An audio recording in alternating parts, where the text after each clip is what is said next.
It's about establishing it in a city area like Canberra, which is notoriously difficult, Yeah. challenging, right? The builders are screaming, pleading, right? They've been stuck with all these rules and regulations, and they have to pass on all these costs to their customers, to the public. So tell me about that. So one of the things that we really like about our tiny homes on wheels is that there's a real flexibility in regards to government regulations and council regulations in ACT, New South Wales. So in particular in ACT, you can live in a caravan full time for private purposes. I can't use it for Airbnb, but for private purposes, I'm a member of the same household type thing. The planning regulations are actually silent on that, so there are no restrictions on using a caravan. As long as the key thing here is it needs to be safe, it needs to be hygienic, and you need not to be a hassle to your neighbours. So, and that's where we focus on making sure that where we put the house is well located. It's not impinging upon your neighbours. We go through the process of getting the connection permissions for the plumbing and the power. It's just a case of plugging in a power cord. So the water, I've also been doing a story on the water, the importance of water, and recycling of water. So what happens to the wastewater? So you've got a bunch of options depending on what your site is. So, but absolutely we separate out, in ACT we separate the grey and the black water out, which means that then you've got the opportunities to use that grey water for irrigation with an appropriate system, like we provide solutions to filter that and then to irrigate it with the purple pipe. We also collect rainwater from the roof, so you can use that to hook into, sort of, for example, plumbing the toilet and that sort of thing. So yeah, we have all those options to make sure that... It's brilliant. What about solar? Lots of roof space to put 12 solar panels on the roof. We've got batteries that we can mount underneath the module. And Where do you mount those? so we mount them underneath the module at the back, and then depending if you are off-grid or connected to the network, we can also provide a backup generator that automatically starts. And what response have you had so far? People love them. So what we really find is it's generational. Get it here so I can get you the product behind you. Yeah, what people really love is the intergenerational living. So it's people who... Intergenerational living. Tell me about that. So this is where one generation owns the land, but the younger or the older generation are locked out of the property market, and given the way things are, they're going to stay locked out. And so this is a way of better using our land better, in the sense that they can put a home onto that land quickly, they can do it with a minimal impact, and then as that person's circumstances change, as they get a bit older and they need to move into a nursing home, or conversely as they grow up and gain their independence, the home can move, be sold, repurposed, whatever's appropriate. Brilliant. Okay, the big question, cost. Cost. Well, this house here you see, it's 40 square metres with its own semi-trailer, heavy duty stabilising legs, air conditioning, stone bench tops, composting and flushing toilets, a house ready to live in for 189. 180 then. Fantastic. Congratulations. Thank you very much. So where did it come from?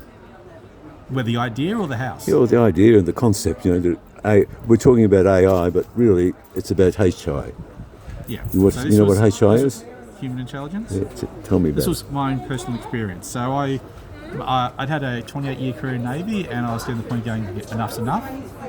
And I thought I was going to be a psychologist, and that's a bit of a pauper's pathway to get qualified. So I needed a tiny house. Well, tiny houses are tiny. And so I went looking to how I could create something a bit bigger.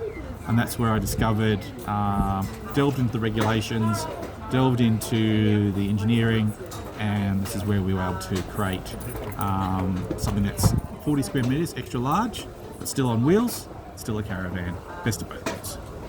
What happens when you don't want it to be a caravan anymore? What happens to the trailer? So you got two choices. If you want to turn your caravan into a certified dwelling, the first step is literally in New South Wales. It's a paperwork exercise to get it approved as a relocatable dwelling with a redundant trailer.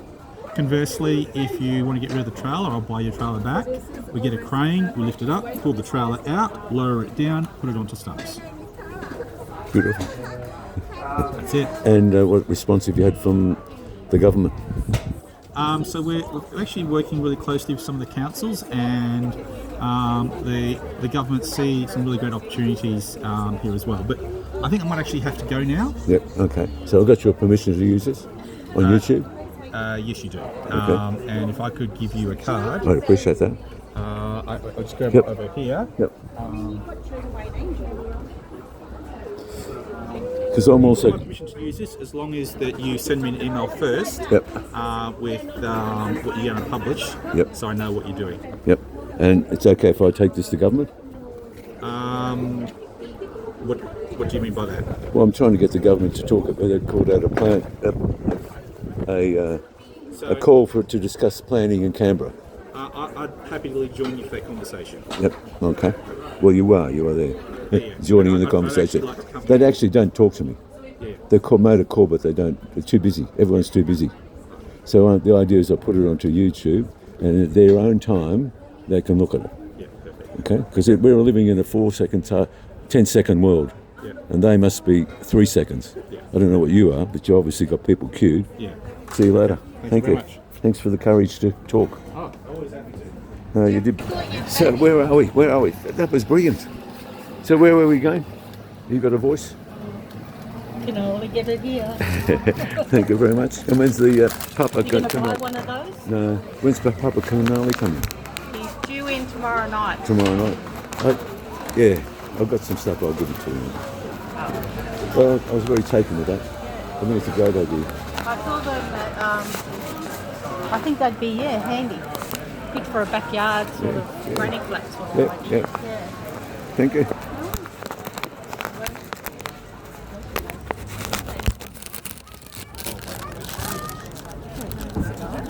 This is also brilliant, guys. I highly recommend them. Yeah. It's my brother. He makes them, What do you think of this idea? Yeah? You're afraid of cameras, eh? This is the most brilliant idea I've seen. There's a big problem out there for housing. Yes, You know, we know. it's horrible. And this is what they've done, I think, is great.